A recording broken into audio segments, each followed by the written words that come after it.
Today I'm going to be talking about benchmarking in gaming, but first, my name is Steve Smith, this is TQA Weekly, and here is benchmark versus gaming performance. And for those enthusiasts out there like me, we tend to run our computers through benchmark programs to figure out how our computer compares with time and how it actually compares with other computers and see just how well it held up with everything. And of course, it is a fairly accurate metric to figuring out how well you built your computer. However, it's a benchmark engine and it doesn't necessarily translate to gaming.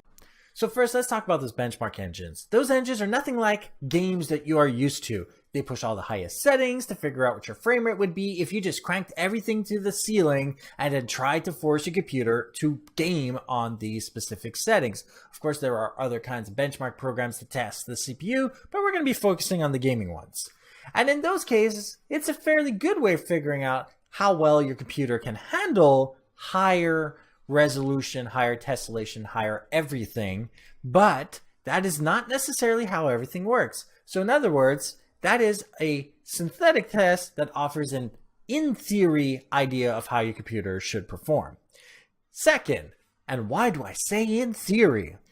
Game engines make it easier to make games. Yes, we can base our benchmark programs off these very same game engines. And you would presume that if multiple games in the game engine are all based on the same game engine, well, guess what? They should supposedly, in theory at least, perform the same, which is wrong. It doesn't necessarily mean they will perform the same because of the way they are coded, the number of draw calls, the number of sprites in the screen, the number of players, the number of things happening at the same time can either raise or lower the amount of FPS, yes, frames per second, that you are experiencing during gameplay.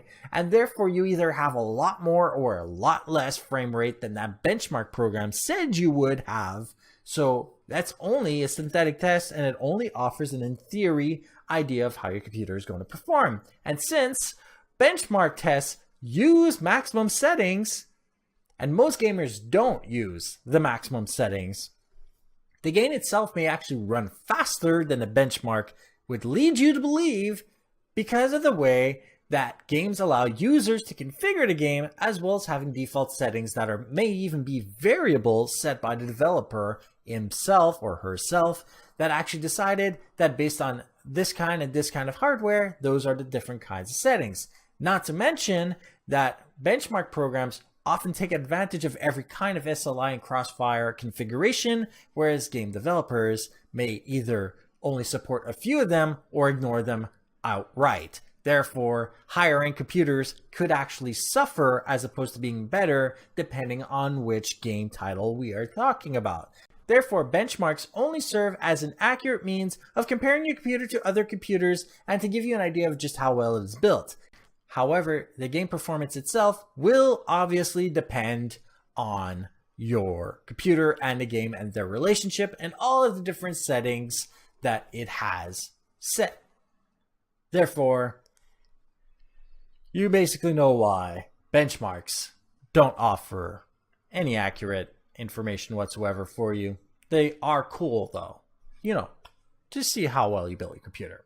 If you like this episode, like it. Otherwise, dislike it. Share with those that you think can benefit from this. And don't forget to subscribe. And if you have any questions, comments, suggestions for topics, email me at ask@tqaweekly.com or go to my website, tqaweekly.com, for everything else. And if you want to make this show better, go to patreon.com/tqaweekly. Patrons of the show get these episodes 24 hours in advance of everyone else. Thank you for watching, and goodbye.